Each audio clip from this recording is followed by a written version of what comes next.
Okay, the interesting thing about hearing a story like that of transformation and relating to it is then if you tell them the story and you tell them you're a Hindu or a Jew or an atheist or a Buddhist, then your story is not real, but their story is. So you're telling exactly the same story of transformation. And when you are a down and out, on the bottom, alcoholic and drug addict, you are so basically completely bankrupt. We don't have the words for this other than to say spiritually bankrupt. You are just completely on your bottom. And all of a sudden you say, fuck it, I give up. I give up.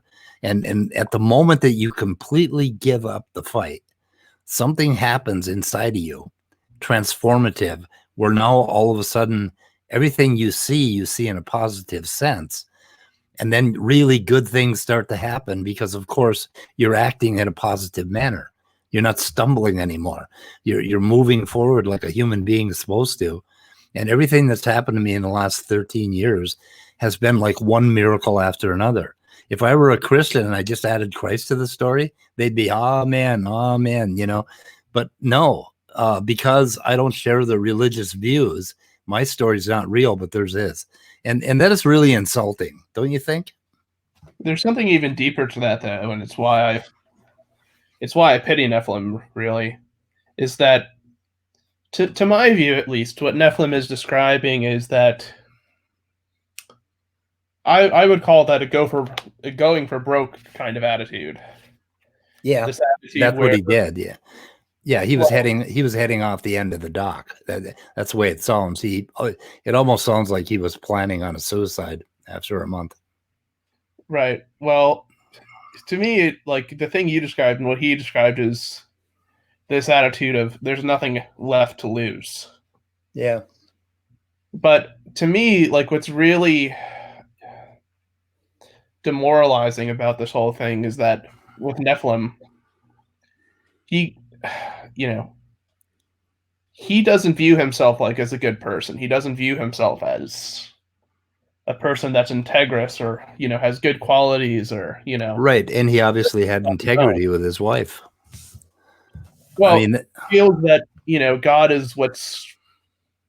God is the source that is compelling him to do these things. Yeah. But And that kind of like, man, but that's part of humbling yourself too, basically, because you're not, I mean, basically crediting your ego for all the good things that happen is almost counterproductive. Because that's not what I'm critiquing, though. I mean, I'm critiquing him for not crediting himself for the productive things that he is directly involved in doing. Yeah. Right? The denial of ego. Well, apparently the universe is giving him credit, so that's good. Well, I mean, it's just, to me, like, the complete denial of ego is something that's tragic. I don't think so. Well, yeah, I don't think so. Basically, ego is just kind of like it's almost like a religion or an idea, and I don't really need it. In fact, it's going to be problematic if I'm at the point where I'm facing my own death. I really don't need my ego laying around bugging me. Like, I need to gently just flow into it, So I mean, ego more in the sense of like what you are like as a person. Yeah, but like the essence of you. You don't really have to give yourself credit for it. I mean, what I am as a person is so connected with everything around me that why would I focus on just my part of it, Well, because ultimately you chose to interact with your environment. I don't really believe in choice that much, but I don't know. Well, do you think the environment chose to act on itself to better improve you? I mean, yeah. I think that's just natural. I think that's what naturally happens. That's what being a living organism is. It's one positive thing after another if you choose to, depending on how you choose to view it, or if you choose not to view it at all. I mean, you will keep breathing. You will keep breathing even if you stop thinking right now. Well, I mean, I'm kind of curious then, like what's the make or break for someone, he's on the fence with suicide, the difference between the knife slashing their throat and the person putting their knife down on the board and saying, no, you know what? At this point in time, I'm going to take life by the reins. I'm going to live without consequence. And if something goes better, it goes better. And if it doesn't, then fuck it. If you take life by the reins and you live without consequence, then you're doing just the opposite of what you should do.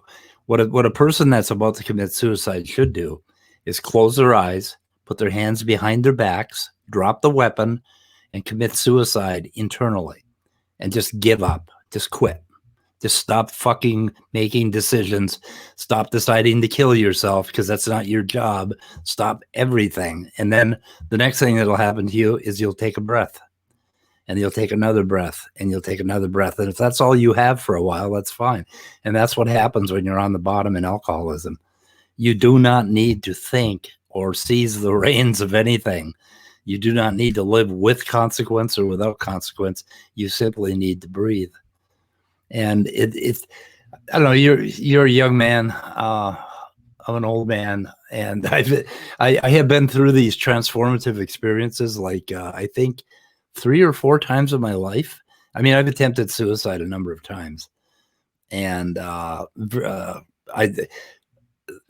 not succeeding on a couple of them was just like, holy shit, how did I not die? It's like I mean it's pretty amazing, but every time I did it, I was just being an egotistical asshole, and I was seizing the reins of life. And that's exactly what was messing me up. That's why I was so miserable. As soon as I let go of the reins, I had these transformative experiences that involved just breathing, just living. You don't have to make those decisions. Person who's trying to commit suicide, they're being an asshole. I mean, they're killing somebody. They're basically killing somebody. And that's never okay. It's never okay to seize those reins. You don't have the right. It's none of your business that you go on living, that you personally go on living. So anyway, kind of weird, but then I'm a bit of a Buddhist asshole. So I just take life as a very simple, I view things in a very binary and also kind of very, I guess, morbid type of way, in that if you choose not to live, that's your right, and you owe the universe to kill. But if you choose to fight, then keep fighting, and don't let the universe wear you down, even if you feel like it's hopeless. Well, there are cases where basically I would say that committing suicide is maybe the right idea, and it's maybe fair. And I wouldn't deny a person's right to do that. But most of the time, people that kill themselves do so out of anger and sort of an internalized anger. And they do it in a kind of an unnatural way. And they're being assholes when they do that. There are some people that legitimately are in so much pain or in so much trouble that they decide to end their lives right there, that they decide to end the story. And I think you have the right to do that too. And like if I get cancer, right around the point where I become a babbling idiot and I'm right around the point where I need diapers, I'm going to pull the plug. I mean, that's my right, I think. I don't know. So, I mean, it's kind of complicated. I think I would live that through if I had, if there was the potential that I could be restored to my former glory. Yeah, that's the bait that, with cancer, there's always that bait out there. If you take one more round of chemo, you may recover. And because of that, I probably will end up, Well, I'm not talking about that. I'm talking about the transhumanist movement. The people that are talking about cryogenic contamination and finding a way to biologically preserve the organs of the body. Yeah. And essentially re-engineer organs using stem cell differentiation and things like that. Yeah, I'd be willing to go for a couple 100 years if I could, because I got a lot of work to do. I mean, I got a lot of studying to do. By the way, I'm on page 230, I think, in that book. And I think I did. Wasn't it at the beginning of the week that I told you I was on page 20 or 40 or something? Or Have you been taking drugs? No, I've just been working hard at it. It is a great book. I mean, it's basically illuminating a whole lot of things that I've read in papers, as far as the techniques, for uh, things like contigs and reeds and scaffolding and all of that is starting to make good sense to me. So are phylogenetic trees. Yeah, and what's interesting too is that phylogeny kind of completes the other. Oh my Story of- God, phylogeny. Like going through, okay, they always talk about like Jensen, and his mitochondrial DNA. For one thing, he's using the fucking D loop.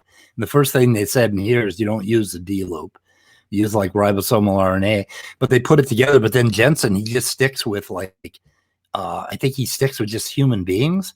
Well, they go all the way back, and they have as an outlier, they have a couple of old world monkeys, and they use ribosomal. I think this ribosomal component. I forget which one it was, but anyway, there's one or two that they use, and they put together these phylogenetic trees based on the distance, on this Hamming distance, and it is incredible how obvious it is that we evolved from this common ancestor. It's just, I mean, it just smacks you in the face when you actually start working out how they do this stuff, right? So it's pretty cool. But I don't know. What do you think of that insulting business of because you didn't have Christ, you didn't really live through it. Your experience wasn't real. I've had this shit over and over in my life. You ever heard of Rec Init on what does he call him? I think it's Rec Init on Facebook, and he's got some other names. Anyway, he believes in this universal consciousness. And he's had spiritual experiences with psilocybin, and him and a bunch of other people. If you talk, and if I talk to him about the spiritual experience I had, because I don't believe in this ultimate consciousness, because I'm an atheist and a naturalist, they keep telling me that the experience I had wasn't real. Yet when they talk about their experience, it's the same fucking experience that I had, and it's just insulting when somebody tells you that they know what you went through or know what you were feeling, because theirs was so much holier. What's that? I'll say this like really quickly, and I don't know how to describe it, but when I was an alleged Christian and baptized, I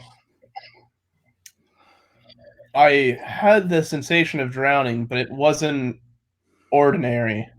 Yeah. Like I remember very clearly seeing, like being like in this very kind of like light blue kind of like environment, like but underwater, and seeing.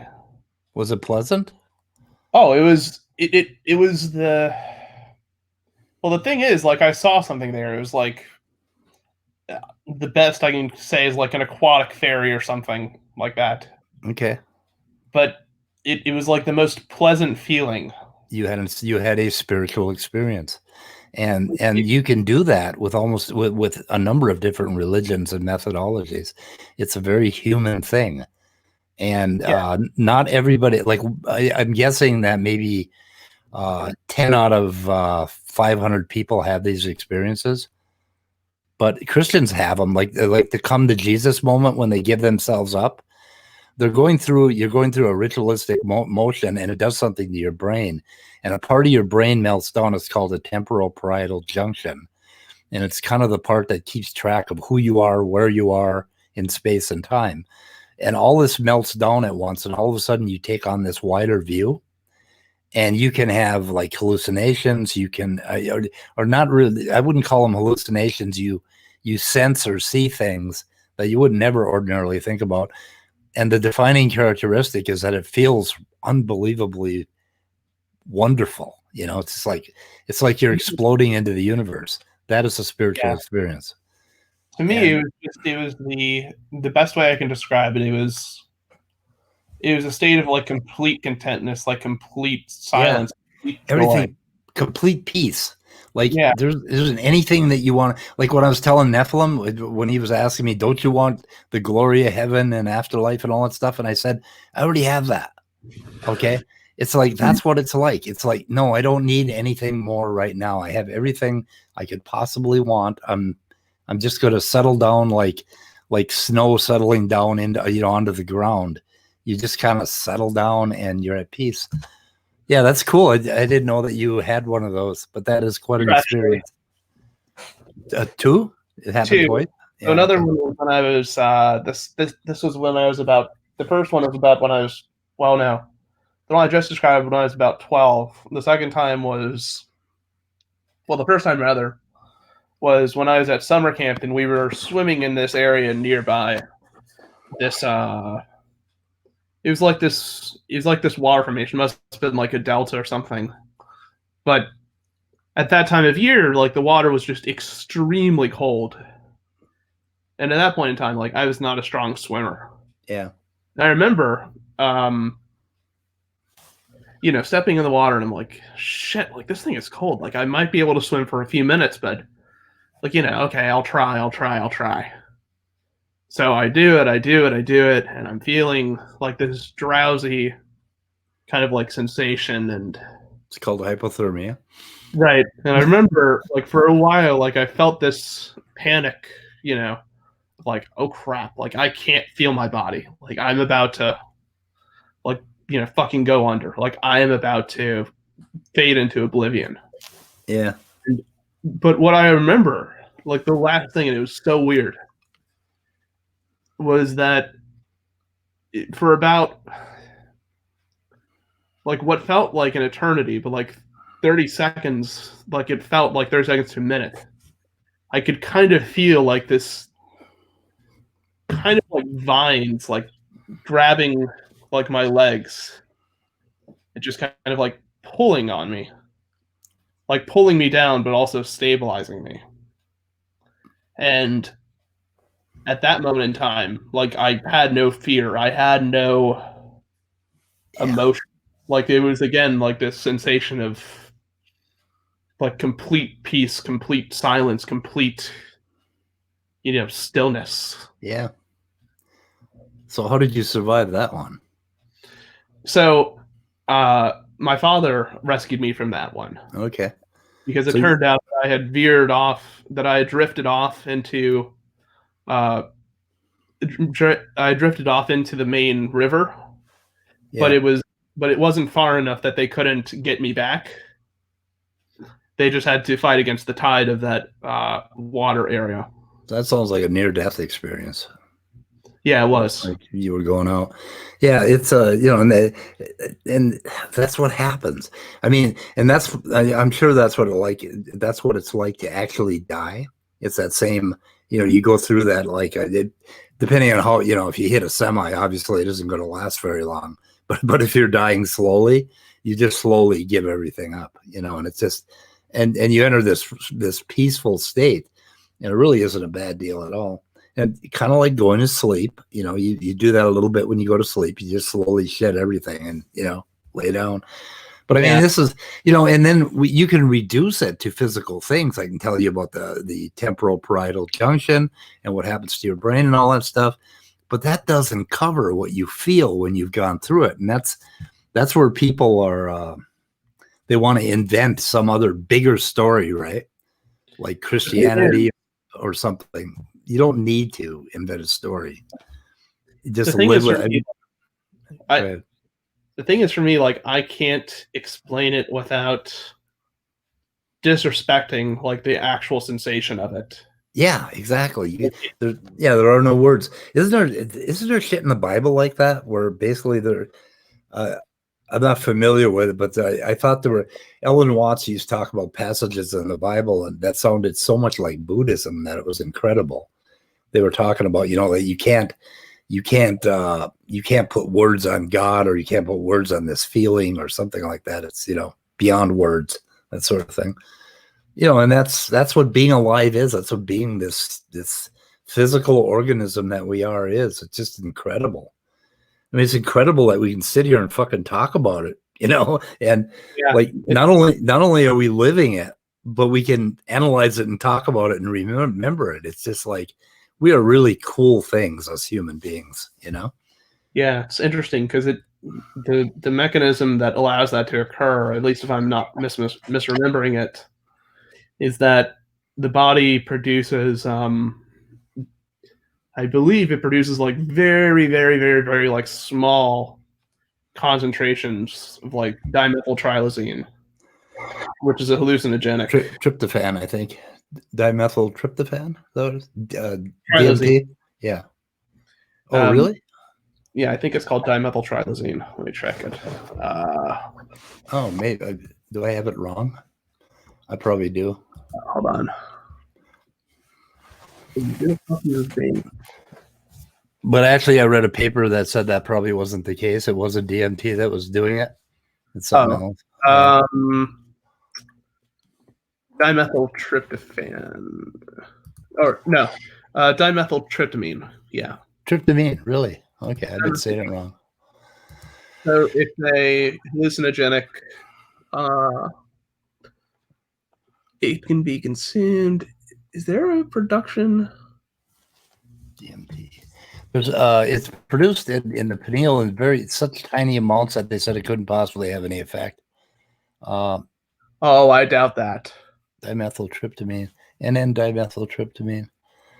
Yeah, it could though, because I mean, well, if you have an epileptic seizure, basically seizures are usually the temporal lobe, and it sort of it basically screws up the operation of the part of your brain that keeps you sort of grounded in this reality that we feel like, you know, we know where we are, who we are, what we are, and where we are in time.